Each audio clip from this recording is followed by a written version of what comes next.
doing this fine. It was Friday. I'm not going to keep you long. There's a little bit of breaking news, so I do want to tell you about that. Here is the docket for Diddy's appeal.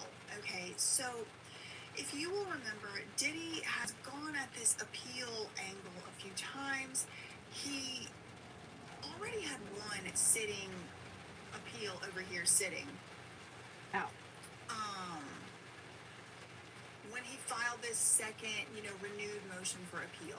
Now, the second renewed motion for appeal based on this MDC sweep search situation, right? Like the MDC sweep, it ended up with having, legal. Polycystic ovarian syndrome. Was it legal? Was it not legal? So much fun. Who knows? There's going to be a hearing about that in next week on December 18th. Okay. So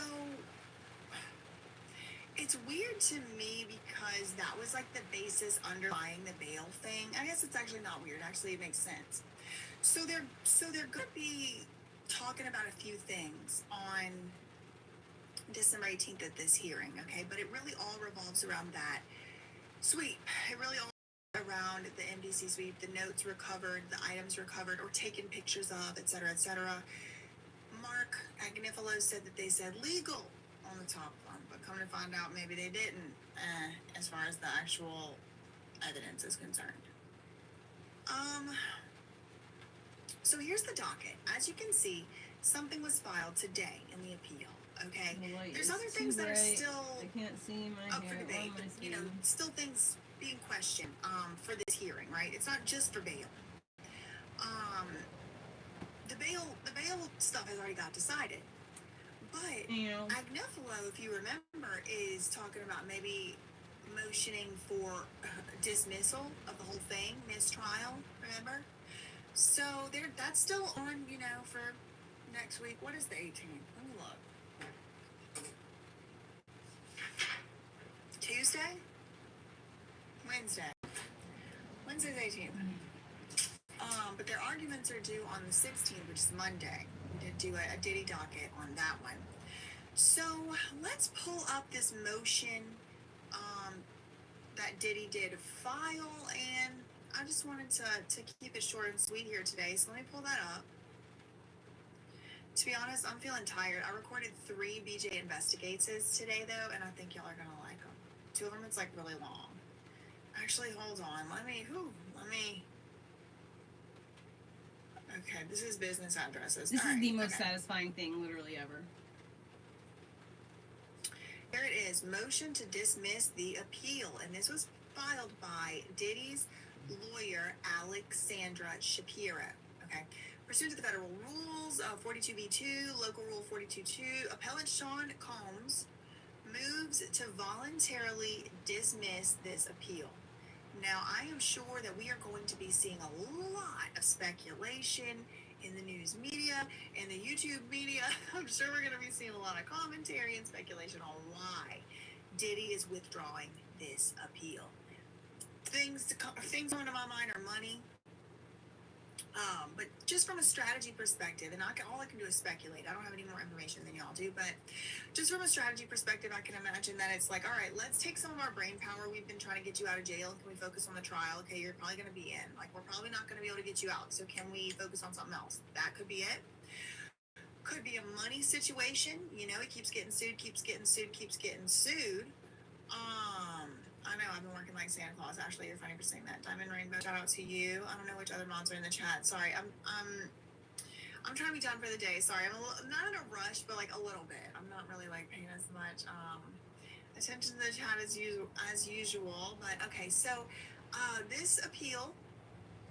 This is an appeal from the district court September 18th order, denying bail. It's gonna be so funny when I'm like an old lady. Ordering Diddy Elliot's gonna have to tweeze my chin hair for me. Pending trial. Okay, so this was the appeal. That's what we were appealing. Be in my little wheelchair with like all my chin hairs sticking out. For bail in this court on October 8th. October 17th, Diddy filed a motion to hold the appeal in abeyance, so put a stay on it. We did discuss this. Go check out the Diddy docket if you missed it. Oh, come on. They put a pause on it to let the lower court decide on this second issue of bail because they were now doing this new evidence thing or whatever.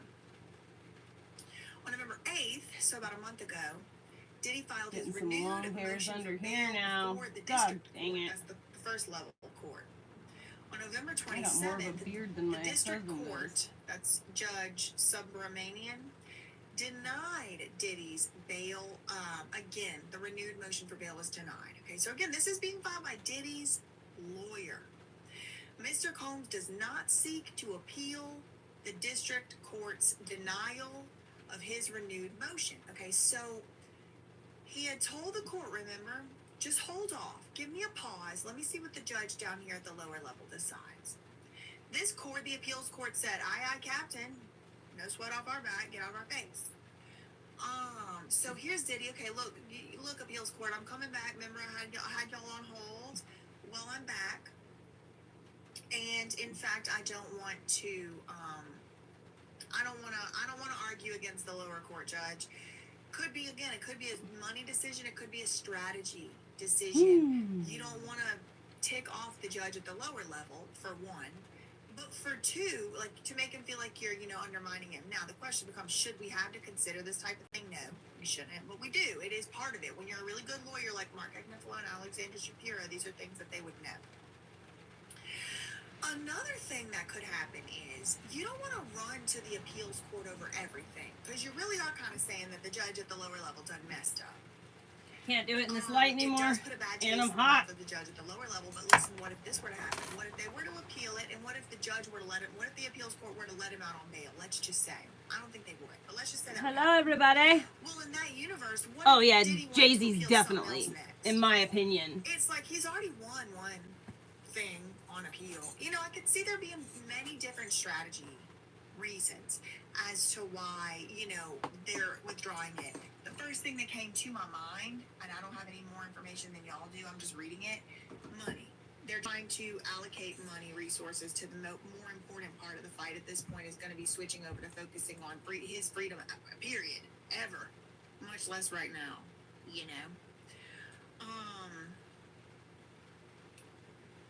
Pursuant to local rule 42.2, and in support of appellant Sean Combs' motion to voluntarily dismiss the appeal, he states that counsel has explained the effect of voluntary dismissal on the appeal. He understands counsel's explanation. He desires, so look, y'all, we got Diddy. Have I seen him sign anything yet? This might be a moment. Have we seen his signature on anything? Look, it's saying,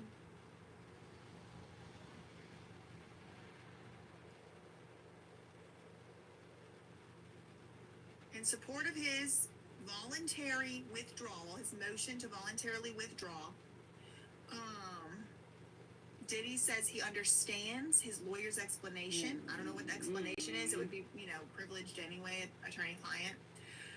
And he desires to withdraw and voluntarily dismiss the appeal. Signed in New York, December 13th, today. Signed today. So that was pretty much it. Now I do have another video coming out. I'll probably These doggone here.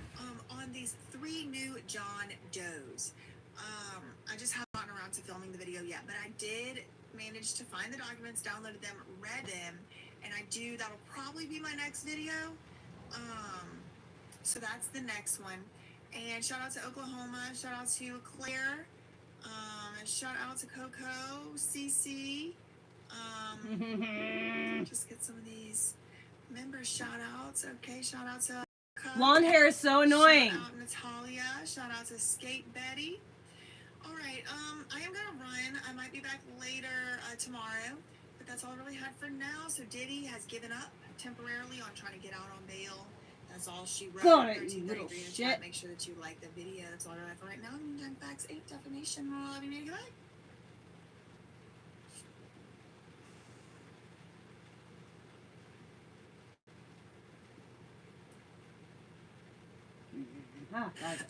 Like, go to school, oh my god. While doing such activities, Arya sees Redcoat and tries to catch her, but she escapes as per usual. I have a question for Redcoat. First name Red, last name Coat. Is the redness giving what you thought it gave? A, running around with a black hood on. Makes sense. You're trying to be inconspicuous. Redcoat running around with a red red coat, that doesn't seem like the best option logistically for being sneaky. Like, she really thought she did something. You want to be Miss Princess of Espionage so bad, but you have the most easy to spot uniform? Anyway, they find the body, and it's not Toby, but it's well crazy, because when they unzip the body bag, the body is wearing a mask. Later, Arya is supposed to pick up Malcolm from karate practice. Yay, I love this plotline. It turns out an A-team member picked him up pretending to be Allison and took him to a fair where Arya finds him again. We find out later that the A-team member is Spencer, who worked out how to escape Bradley because she found the board game that Mona had etched prison escape instructions onto. Sure. Back in Radley, Spencer finds a visitor pass for Cece Drake authorized by Ren Kingston. Why is Cece trying to get into Radley, and why is Ren approving it? According to Ren, he thought that Cece would have been a good role model for Mona, because apparently Allison got Cece kicked out of university and Cece got over it, and she could teach Mona how to get over what she was feeling towards Allison and her friends for all those years of bullying. He also says that Melissa apparently told Cece that Mona was in Radley. Now, good God, the integration of Melissa into the Cece scenes and plot lines just drives me up the wall. Hannah is stressing out about the car in the lake, and Emily says, cars don't float. If they did, oh shit, I should do my eyebrows. Driven here. Okay, we have arrived at the season 3 finale. As I like get older, my eyebrows are like I actually like the finale plots and cliffhangers, but kind of just like not growing any other way than they're supposed to anymore. I used to have the bushiest eyebrows. I used to look like my dad so bad. It feels like the writers are trying to explain. I really wish it would not play Mike's mic every time. It just plays an automatic video. Every time it plays this content creator's videos, and his videos are funny. Don't get me wrong, but once you've seen them all, you don't want to watch them. Literally every time your video plays to the next video. And if I have something in the fucking playlist, it will play a Mike's Mike video instead of what I've chosen in the playlist for the next video. It just adds random fucking videos into my shit. Like, what?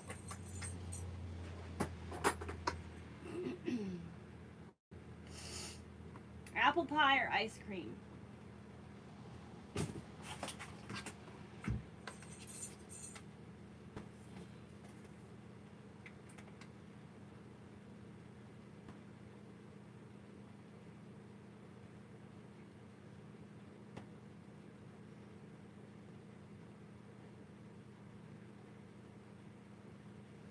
This plastic can't go in the oven. Well, fuck. That completely ruins everything that I had planned.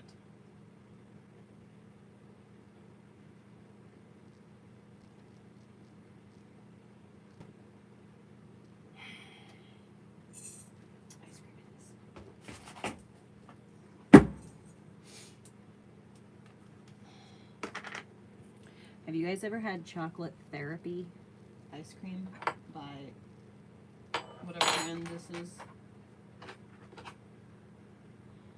Ben and Jerry's.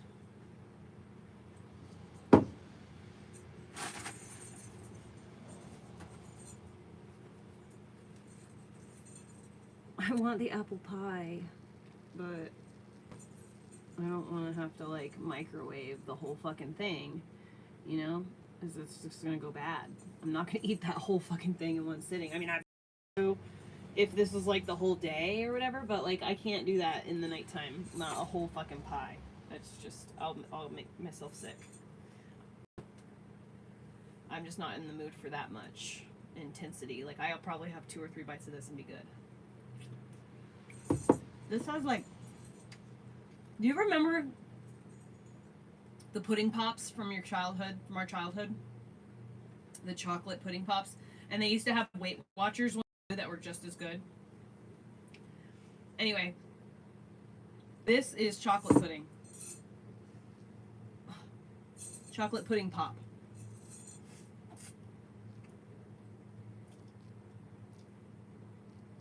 Chocolate pudding ice cream with chocolate cookies and swirls.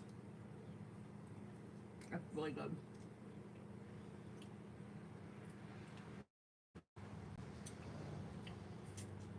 It's probably one of my favorite ice creams. I never used to like chocolate ice cream either. She just got her car.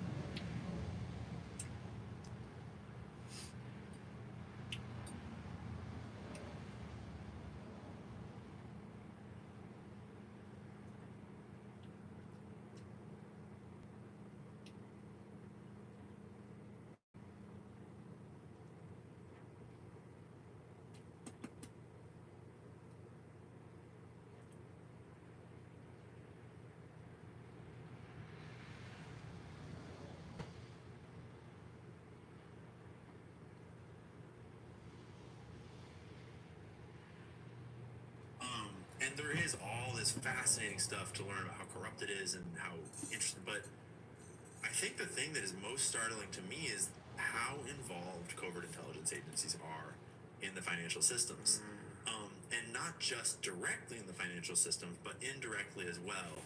And that's, I mean, I've already talked about it at length, but that's why I talk about it so much, because I don't think that anyone realizes, for good reason, just how powerful and involved the various arms of those agencies are. Because, and if you just look at Jeffrey Epstein's network as the one prime example, everyone knows about his trafficking operation, and they sort of, the buck kind of stops there.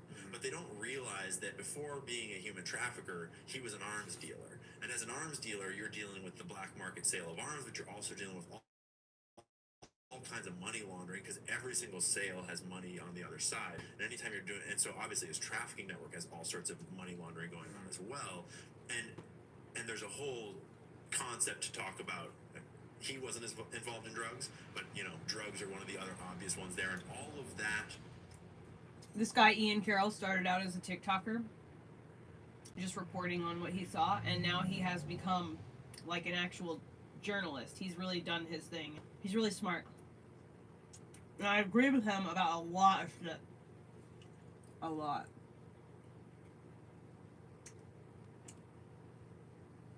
Black market operation, which is basically the bread and butter of intelligence agencies, is their dark secret.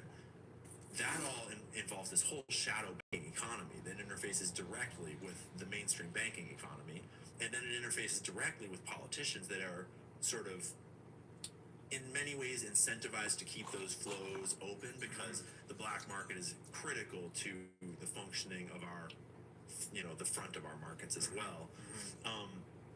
And so, in starting to unpack just how incentivized the intelligence agencies are to have a large amount of influence in our financial system, it really started to open my eyes to like how gray the line is between the front and the back of house of our mainstream financial institutions. And one obvious example that I come back to over and over again is one that was in front of all of our faces.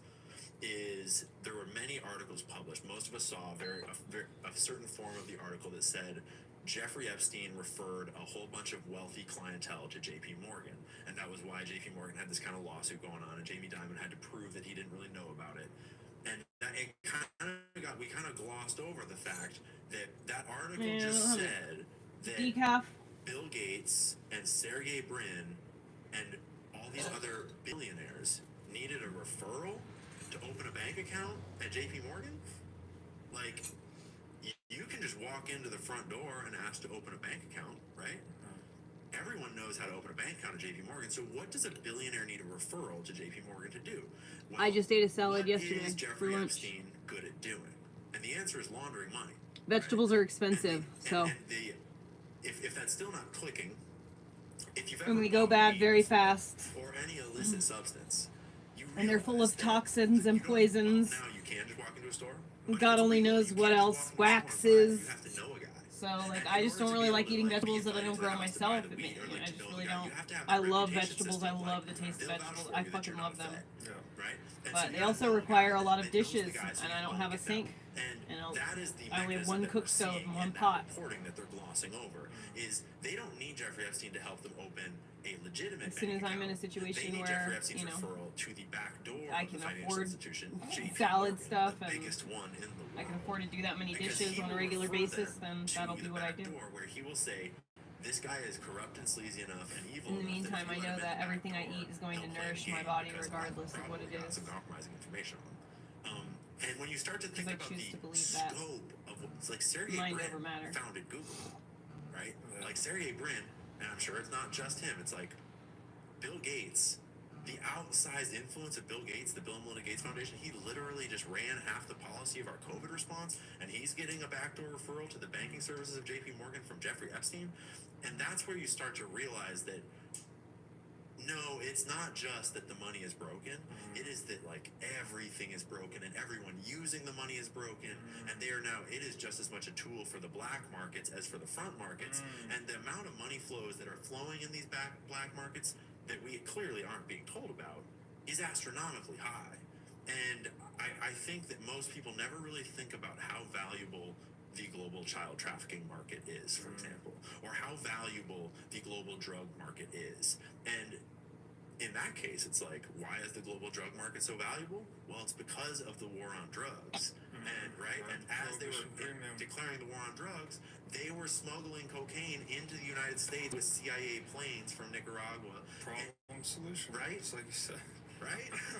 And so that is the most surprising part about the financial system that I learned, is like that intelligence agency to organized crime pipeline that turns the black market and the front market into this one kind of like pool that's in front of all of our faces that none of us ever think about. The word crime dissolves here, because crime is that which goes against the laws of the white market, right? Yeah. But if that I'm is tired. I think I'm gonna integrated go to sleep. the black market, then I mean, you're almost saying This guy's handsome. Who's that? Oh, maybe he's not handsome. Jesus Christ.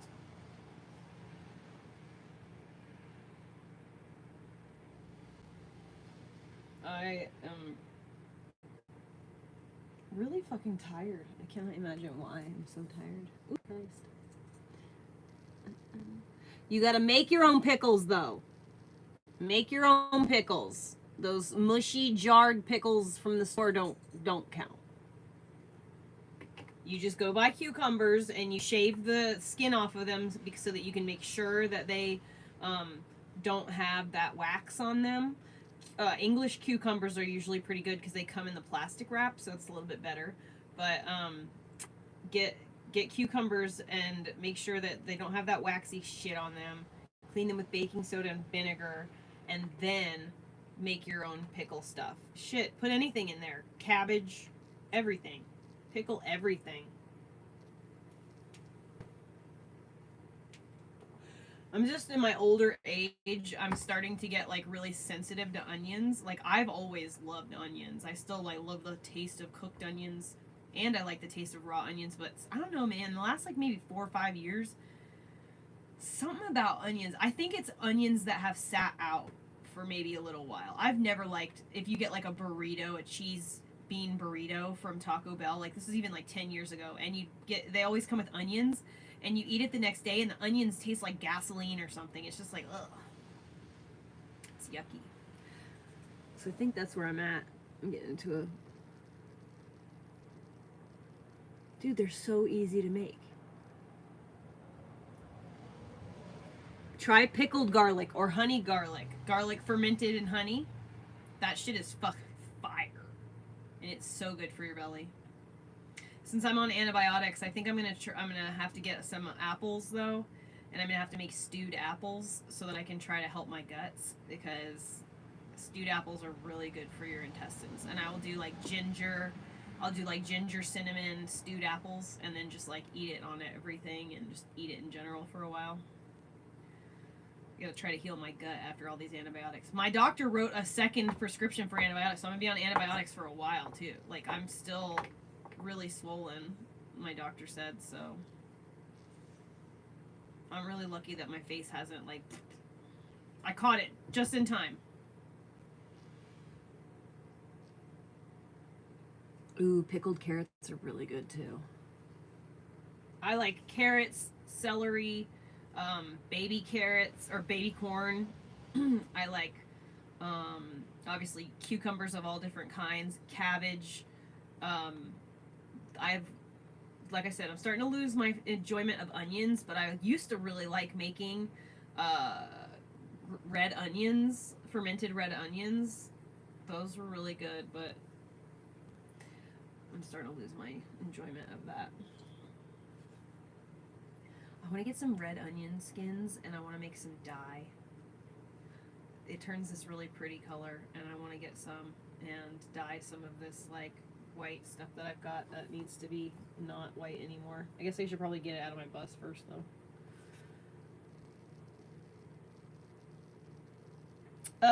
No, I mean, sea moss is really good. You just have to, you got to make sure that you're getting a really high quality sea moss that's farmed, that's not caught wild, because like if it's wild caught, like you did Fukushima radiation shit in the water, and like there's all kinds of shit in the ocean that I just don't really recommend that you eat or consume anything that's algae or like plant. That stuff's gonna come straight up absorb it, and like the algae hold on to those heavy metals and stuff.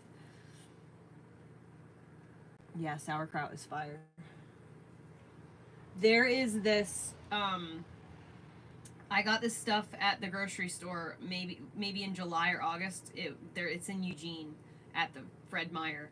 But it's called pickle de gallo. It's like a pico de gallo, but instead of tomatoes, they use pickles, and it's got a brine instead of like a regular, pepper sauce or, like a tomato-based sauce. It is so incredibly good. It goes on absolutely everything. Anything that you eat that's savory, put that shit on it. It's so good.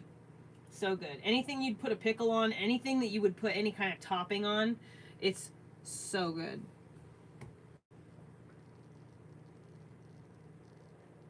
Yeah, exactly. That's what I mean. There's just like so much crap in the.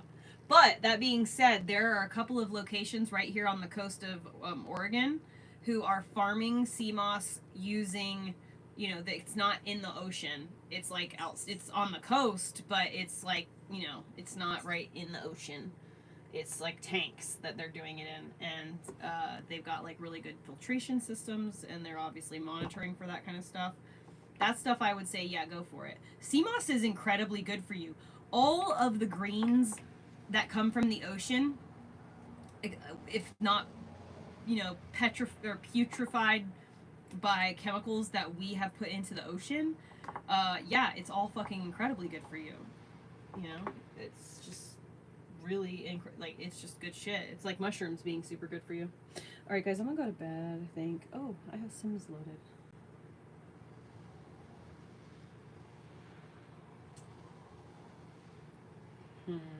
I guess I better go and do my...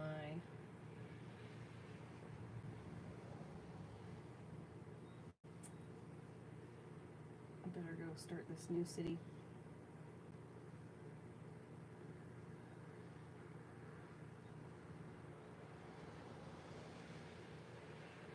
Okay, I got a lot of parts.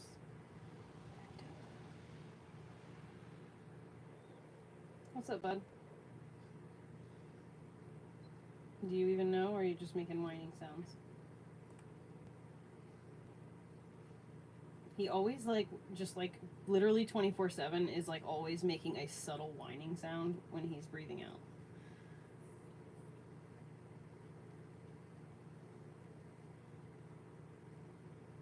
Oh, thank you for that.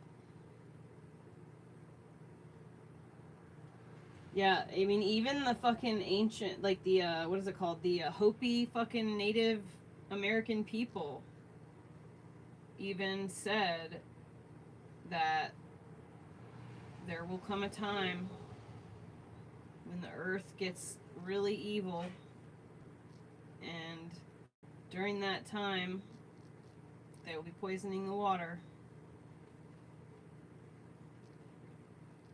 Dang, man. You weren't kidding just by not spending money a little bit. It's building up. Dang, I keep going broke in the depot, buying items to level up and stuff. But I watched a video on YouTube the other day. It was like, just let your money build up for a few days.